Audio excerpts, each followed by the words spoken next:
Welcome to Life, Lessons, and Laughter with your host, Glenn Ambrose.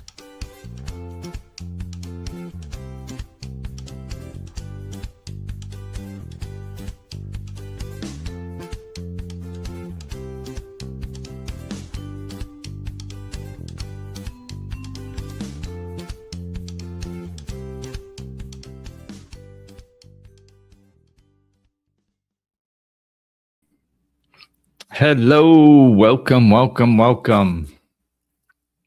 How's everybody doing today? So today I don't have, I guess, as many formulated thoughts, or fully formulated, I should say, around this. So God only knows where it's going to go. So, I'm talking about worthiness. Are you worthy? Are you worthy? Do you deserve? And I was contemplating this the other night because there's something about it, the energy of being worthy feels like, or deserving. It kind of feels like an egoic, dualistic word, I guess, which here on earth, everything is dualistic. Everything has two sides. So it's kind of, okay, well, if you're worthy, then therefore there's somebody who isn't worthy. If you're deserving, then there's somebody that isn't deserving. Right. So that's the dualistic nature that I'm kind of picking up on with this word. And like when we're talking about being worthy on our spiritual path, I think a lot of us have found out that the conditioning that we grew up with through an unconscious society has left most people with low self-esteem, low self-love. And it's something that we all need to work on, raise our self-esteem, raise our self-love. So this is kind of where we come in, where we're like, okay, I need to feel worthy of something if I can embody it, if I can be it. So, we're talking about, am I worthy of God's love?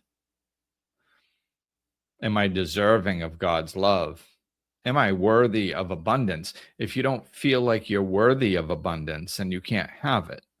If on an unconscious level, you don't think you deserve to have abundance, then you're not going to acquire abundance because you don't feel you deserve it. So on an unconscious level, on a conscious level, basically everybody wants money. Like,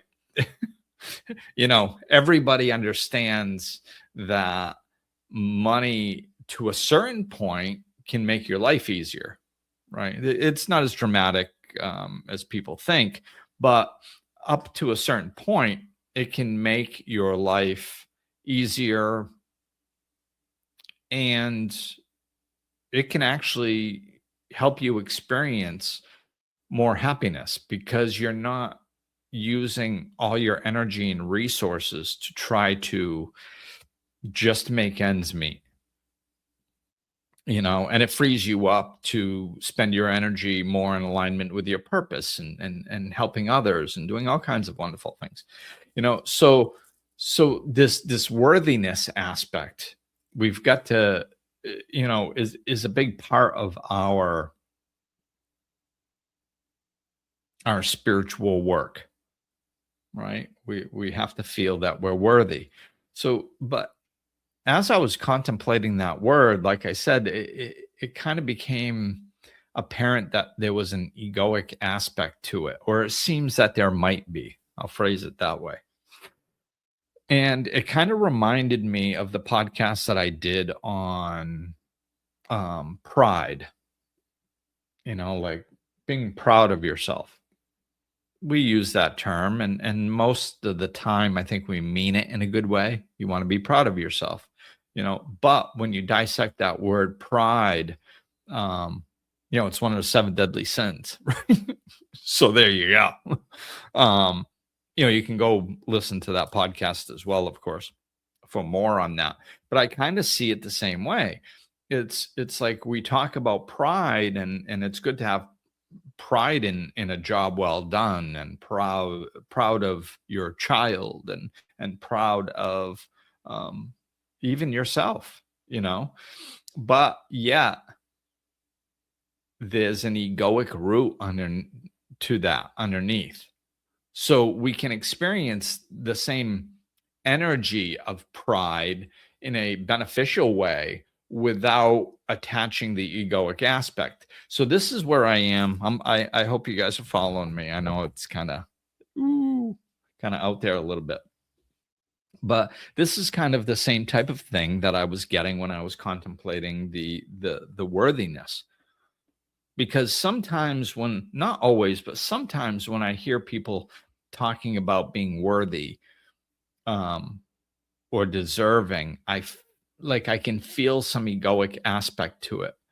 So it just always seemed like, I don't know if that's the right word. I don't know if that's the right approach. So I was thinking about it, and I'm going, okay, well, what are other ways to look at this? So first I want to embody the energy of being worthy, or get a clear concept of what I mean by being worthy in the forefront of my mind, and then see if there are other ways to come at that. So that might be a little bit too much information. This is what I do. uh this is welcome to inside Glenn's head.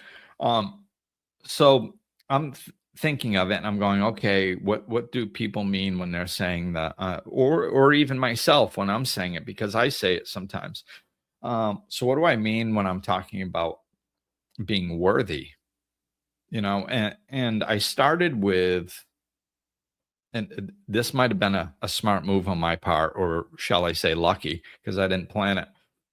I started with being worthy of God's love, because that's like the Mac Daddy. That's the big thing. So being worthy of God's love, and I started thinking, and I'm like, am I worthy of God's love? I was like, well, yeah, of course I'm worthy of God's love. Like God made me. Like I am an essence of God.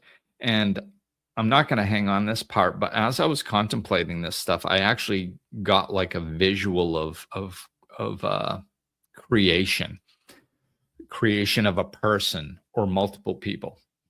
And I'm not saying this is true, but this was the visual that came in. I saw a geometric pattern, right? And I looked closely at it, and it was the flower of life. If you're not familiar with that, just look it up.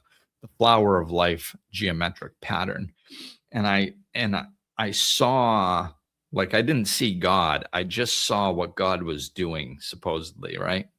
And it was all these geometric patterns of the flower of life. There was tons of them.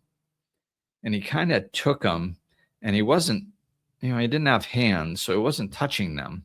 But he just kind of somehow, I'll show you visually with my hand, but he just kind of scooped some up, or directed some in a way. Like I said, he was doing this without a hand. So if you're listening to this on audio, don't worry about it, because my hand movements probably aren't making much sense anyway. So, so it was like God took these flower of life geometric patterns, just they're all the same, and there was tons of them, and he just kind of moved them in one area to kind of symbolize making a human being. And then he just breathed some energy into it, just whew. And it was energy. And what it did is it animated those geometric patterns into like a human being.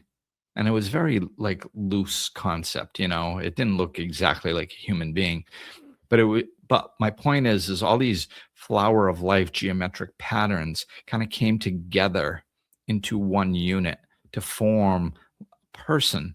And the way it became animated was through the breath of God, which was pure energy. So he breathed some energy into that and it just became a person, you know? So along those lines, like if you can follow that visualization with me, I'm like, okay, well, the breath of God, the energy, and even the geometric patterns that he was using were aspects of God, and God is love. So it's aspects of love. So I am made of love. I am made of God's love. It's what puts me together in a geometric way. It's what forms my cells and my molecules, and it's what forms them. And then the thing that brings them all together and induces life is the breath of God. So I'm a combination of God particles called the flower of life and the loving breath of God. So am I worthy of God's love? I am God's love. Animated. I literally am the love of God being expressed in a particular way. And of course, we all are. So, do I have to become worthy of God's? Do I have to become worthy of what I am? It's literally what I am. So, I don't need to become worthy of it. Of course, I'm worthy of it. I am it.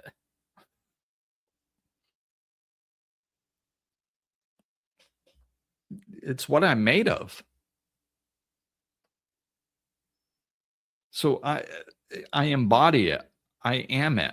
Now, of course, I mean, I am it, period. Right? Now I'm experiencing this lifetime on earth as Glenn. Do I always act like I am God's love? No. No, I don't. I can forget it. I can block it out. I can be conditioned to believe that I'm something else. I can be conditioned to believe that other people could hurt me or that I'm not eternal or that other external forces are in control of how I feel and what I do. I can be conditioned to believe all these things. Doesn't mean it's true. But I have free will because that's love. Free will is love. Like you can't control something and say you love it. That's because control is not love. It's the opposite energy. This is why we have free will. So I have free will. So that means I can block out, I can choose what to believe in, and I can forget because of conditioning. And I can't actually separate myself from God, but I can think that I am. I can't actually even separate myself from the universe, from every other person and every other thing and every other no thing. I can't separate myself from that, but I can think that I am and behave like that, like I am. So then I'll experience it like I am here on earth. It's not true. Face over on the couch crying. What's she crying about, Faithy? I didn't actually forget it. It's okay. um, so yeah, our belief can inhibit the way we're interacting So, along those lines, so that's where that's where I started, which I think was a good place to start because it's very foundational, right? And then off of that, we can start bringing in other things to just explore. This is, as I'm contemplating, I'm bringing in other things. So I'm like, okay, well,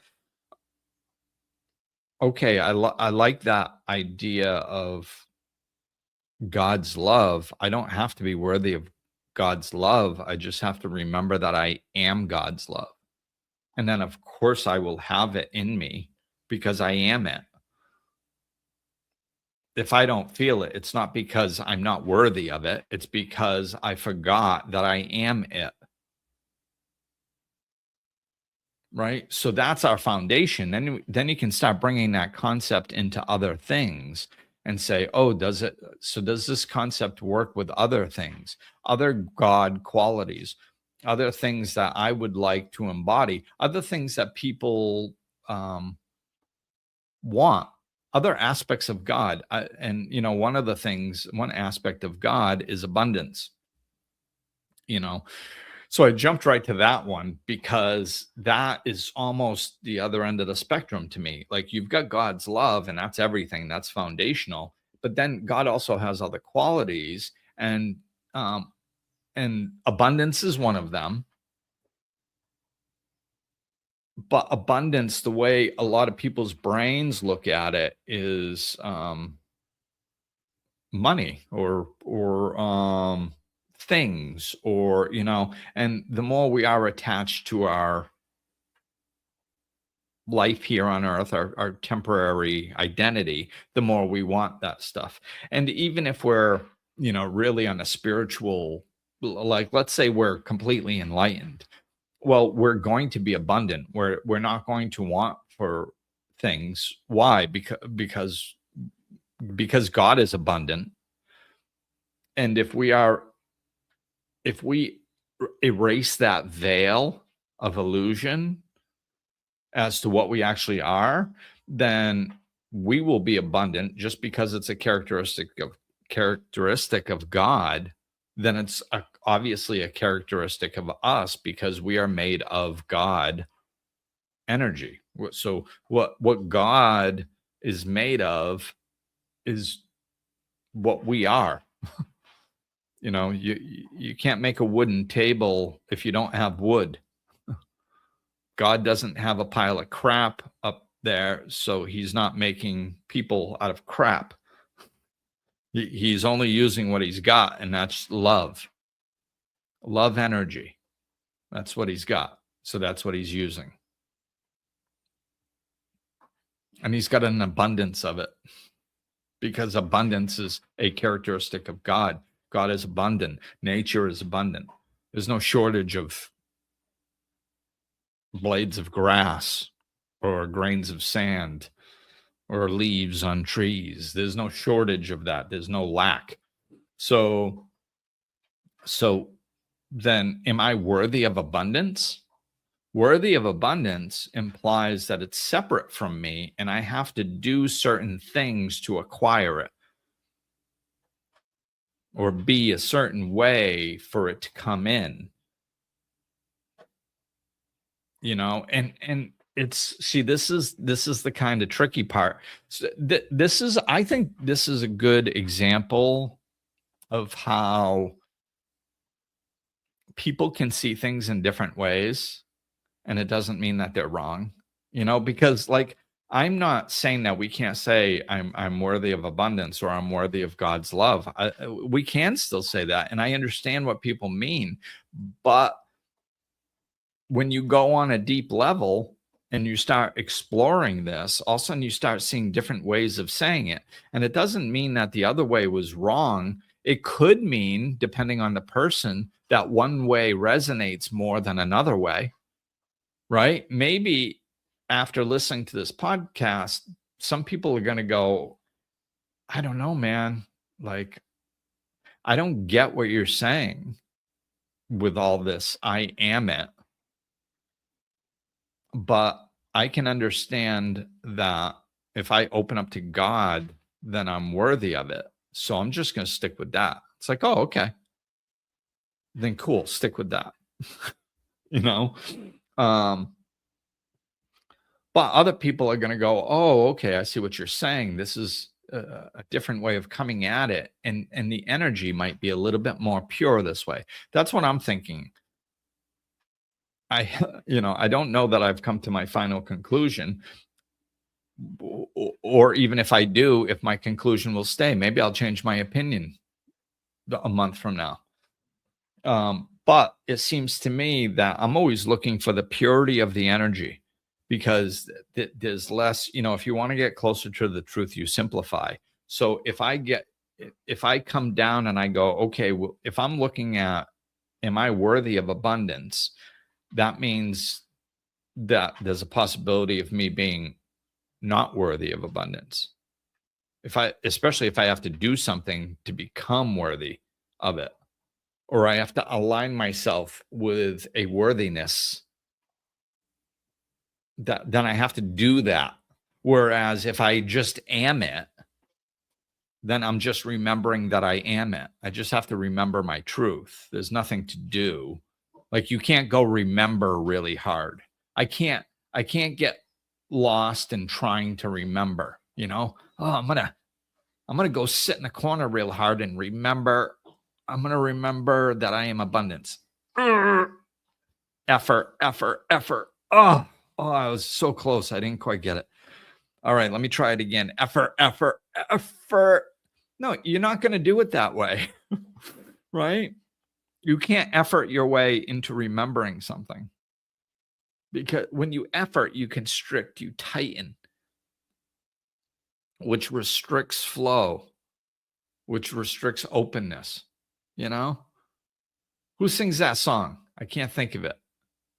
Oh, I'll just stop trying to think of it and it'll come to me. Yeah. And then you stop thinking about it. And then all of a sudden, 5 minutes later, it's like, oh, it was that guy. Right? Why? Because the harder you try to remember, the less it works, because you're constricting. Right? So if I'm not trying to accomplish something or trying to do something, then I'm less likely to effort at it. If I understand it's a matter of remembering my truth,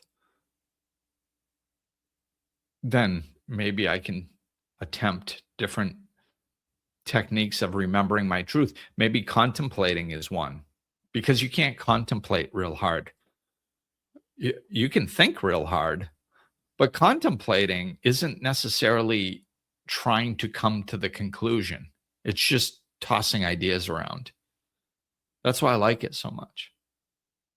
Just toss ideas around, no pressure. I might come to a conclusion, I might not. And then even if I do come to a conclusion, I might change my mind later. I'm just contemplating. So yeah, this is this is what I'm talking about. I'd love to get some feedback from you guys on this one, especially I always love getting feedback, I always love getting emails, messages, and comments and stuff like that. I always love that. The feedback. Like, I do a podcast, which is mostly me talking, right? But where it's really at is interacting with people and feedback and stuff. So this one especially, I'd be curious as to what people think about this concept, that we don't have to become worthy or deserving of something that we already are. Because if it's a quality of God, then it is a quality of us, because we are an aspect of God. We are part of God. So now I don't have to become worthy of abundance. I just have to remember that I am abundance itself in human form. I am abundance energy. And if I'm not experiencing it in my life, it's because I've blocked it or forgot the truth of it. It's not because I'm not it. I'm a walking ball of abundance, just like everybody else is and everything else is. There is no lack. I'm not lacking anything. God's not like, oh, we're going to make Glenn, but we're not going to give him something that he needs just because I feel like being a jerk today. Like, does that sound like love to you? If I can't picture a loving God saying it, then it's not true. So, yeah. Let's see if I had anything else to touch on. This might be a short one. Oh, yeah. I just made a note that about the creation thing the visual that I had seen, but I already talked about that. It's interesting. I saw this movie a while ago. I don't remember which one it was, but they had like this, I don't know what it was. I think it might have been paint, liquid paint. But it may have been yogurt, but whatever it was, they had it like inside this container and they were pumping vibration into it, which is energy, right? So like, music or something. And the more intense the vibration that they pumped in, the all of a sudden the liquid started standing up and animating a little. It didn't really look like a person or anything, but all of a sudden it started, instead of lying flat, it started vibrating and causing ripples. And then all of a sudden those ripples started coming up in the middle and standing up kind of. And then, and then they just kept increasing the vibrational rate. And then all of a sudden it's, there would be a separation from where the body, and then it almost looked like a head on top and then maybe an arm coming out. And I'm like, oh my God, look at this. Isn't that amazing? Like that could be it. Like that could be what's happening to us. That could be the energy, because I mean, the amount of energy in our bodies can like literally power a city, right? So there's a vibrational rate within every cell, within every molecule. And I don't want to go too quantum physics on you guys, but like, theoretically, it's possible that this is what's happened. This is how we were formed, and this is literally what we are. We think we're this matter. We're mostly empty space with vibrational rates within that empty space. Like, we look at a rock or a table and we think it's solid. No, it's not. It's literally movement inside. Everything, every piece of matter is simply it's just vibrational rate. So yeah, that's the creation. So yeah, I'd love to hear what you guys think. So do we have to become worthy of God's love? Do we have to become worthy of abundance? Do we have to become worthy of peace? That to me is one right in the middle. I believe peace is an aspect of God. So like love is the end all be all. And then we've got abundance. And then I kind of see peace right in between those two. In between, it's not love, because love is just absolutely everything, but it is still a beautiful quality. Maybe it's an aspect of love. Abundance could be an aspect of love, right? But I see love as the total, and then maybe abundance is being as an aspect of love, and peace being an aspect of love. So, but like I was saying initially, I kind of saw peace like in between love and abundance. So it's like, am I worthy of peace? Do I have to do something to be worthy of peace? No, I don't have to do anything to become worthy.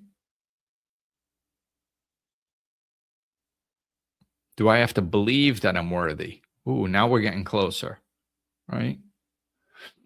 I understand why somebody would say we need to believe that we're worthy of peace, because if you follow that, it's going to help you embody it. But is that exactly it? Maybe not. Maybe we are peace, and we just have to remember that we are peace. It's our natural state. The only reason we're not experiencing peace is because we've put up a block against it. We forgot that it's our natural state. So we started embodying something that wasn't peace, defensiveness, argumentative. Like, we've developed these things because we forgot we were peace.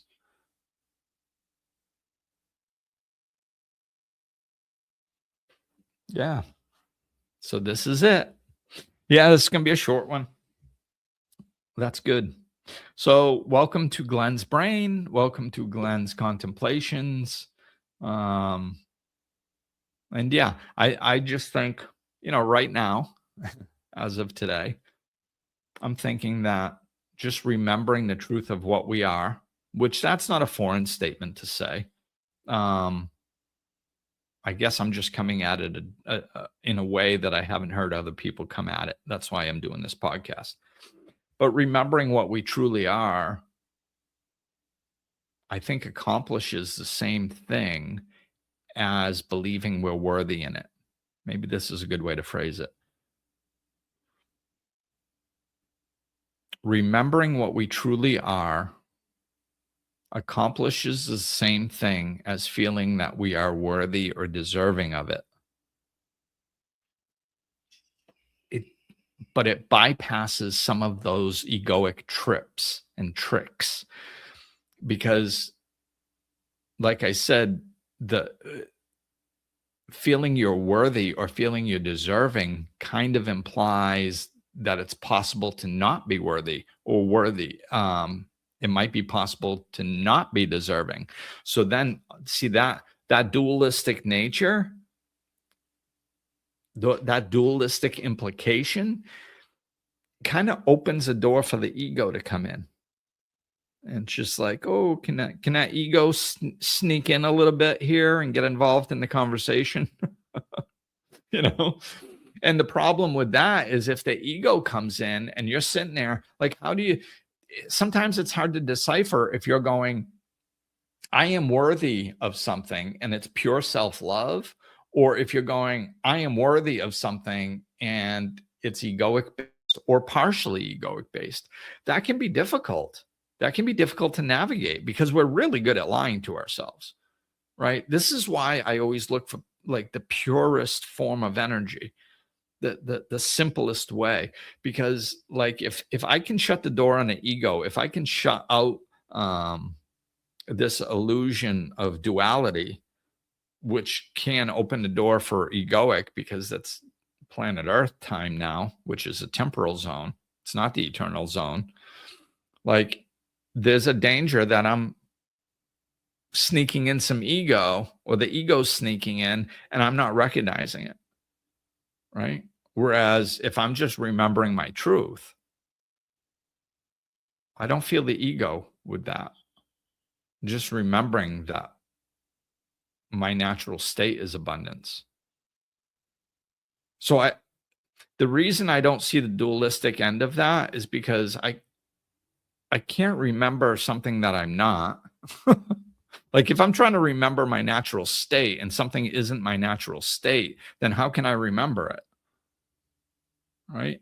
I mean, of course, if you really want to try to delude yourself, you could make stuff up, and you could go, well, no, I just decided I remembered that I am